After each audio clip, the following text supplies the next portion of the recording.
Good evening, class. Justin Dews here, my small audience. Say hi, guys. Hello. I had a family issue come up earlier this week, so sorry for my late arrival. I have something though that might startle you. What if I told you that out of 100 students that entered college, only 46 of them would leave with a degree? 2 years, 4 years, doesn't matter. That'd be pretty astonishing, wouldn't it?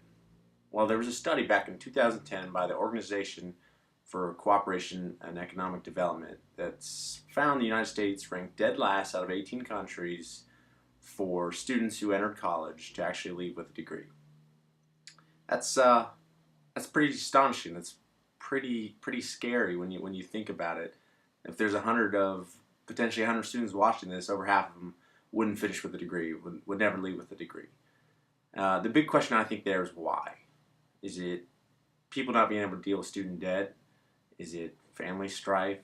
Is it these young adults aren't able to control themselves when they're out on their own for the very first time?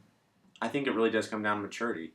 I think that if you ask a 17-year-old or an 18-year-old young adult what they want to do for the rest of their life, that they're going to have a hard time really knowing what that is. It's not that feasible for them to know that when they're that young.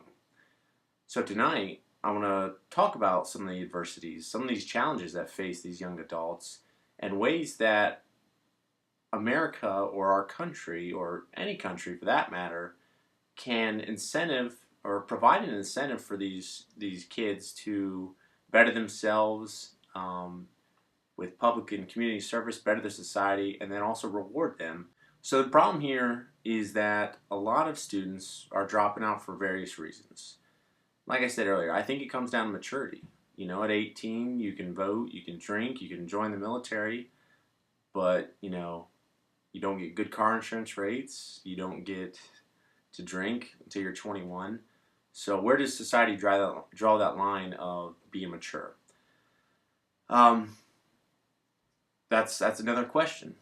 Um, you know, the problem is that these students are dropping out at such high rates that they're wasting money. They've invested in themselves initially to get into an institution of higher learning, but they don't fulfill that.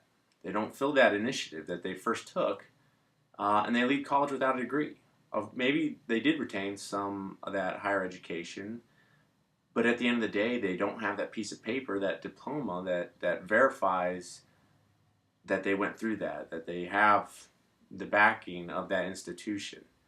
So it hurts the individual. They're not fulfilling that investment. They're not being rewarded for that investment. There's been multiple studies that have shown, obviously, the higher you are on that educational ladder, the higher your lifetime earnings will be. So where's that disconnect? Why can't these students, once they've started or taken that first initial plunge, why can't they finish those degrees? So I think one of the ways that we could address that as a country, and this may sound radical to some of you, but we could incentivize service. We could incentivize public and community service, kind of like we do in the military. We join the military for a certain period of time as a contract, and then we're rewarded with the GI Bill. Why can't we do that in another way with community and public service? Because I think that there's a few areas to benefit. These individuals would have time to better themselves, see their society as a whole, see their community maybe in a different light as they maybe take a year or two or more, and immerse themselves in the world maybe as if they had not previously seen it. So they could be maturing themselves, they could be benefiting society, and then potentially our government or our local communities could reward that behavior with lower tuition rates, or a civilian version of the GI Bill, something like that. Here are just a couple options for individuals and students who want to take a part in community or public service. Uh, Study after study has shown that community and public service helps individuals, it'll help the society, and potentially could help our economy and our country and military in so many other different ways. There were studies done over the past few decades that have shown students who engaged in quality programs showed increases in measures of personal and social responsibility, communication, and sense of educational competence. It also showed that students who engaged in community service were more likely to treat each other kindly, help each other, and care about doing their best. So those are benefits right there for the individual.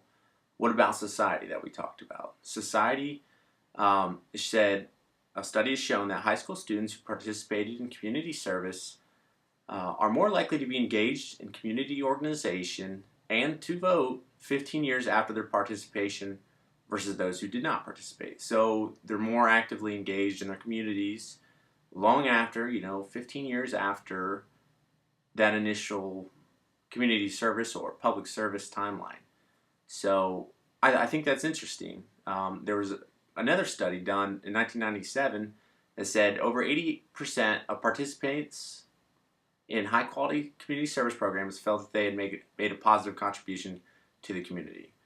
When we talk about things like voting, and some people don't want to vote because they don't feel like they can make a difference, I think it's great that studies will show individuals and students who participate in these community and public services actually do feel like they can make a difference.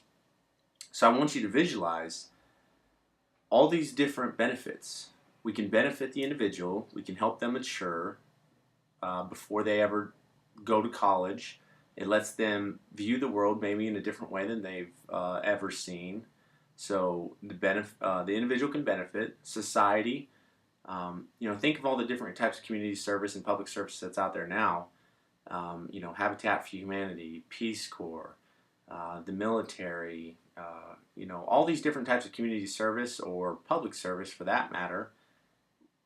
There's so many different benefits. We could maybe address some of the problems here in our own country, like feeding the hungry and sheltering the homeless, and many other things. So we can see that those ways could actually benefit society. And the last one, I actually think we could benefit economically. There was a study a couple years ago that showed we're going through this recession, people are having a hard time finding jobs. At the same time, there's over 4 million jobs out there currently that individuals can't fill because they don't have the right skill sets.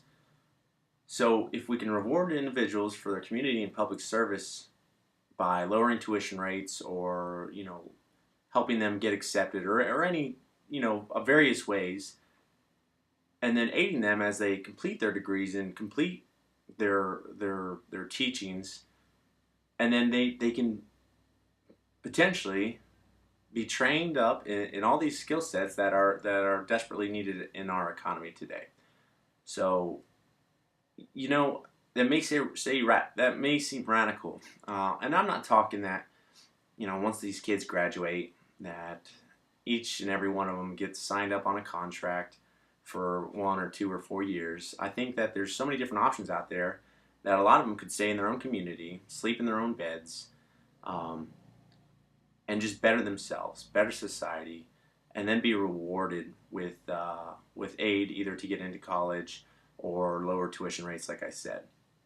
So just think about that. Think about how many ways we can benefit our country and these individuals with one program or one kind of universal societal aid.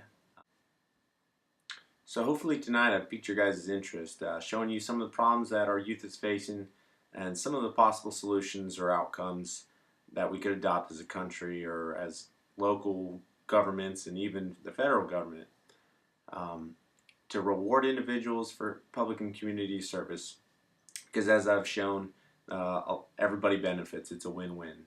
So if you guys got any questions or would like to discuss this further, please hit me up on the conference. Thanks for watching.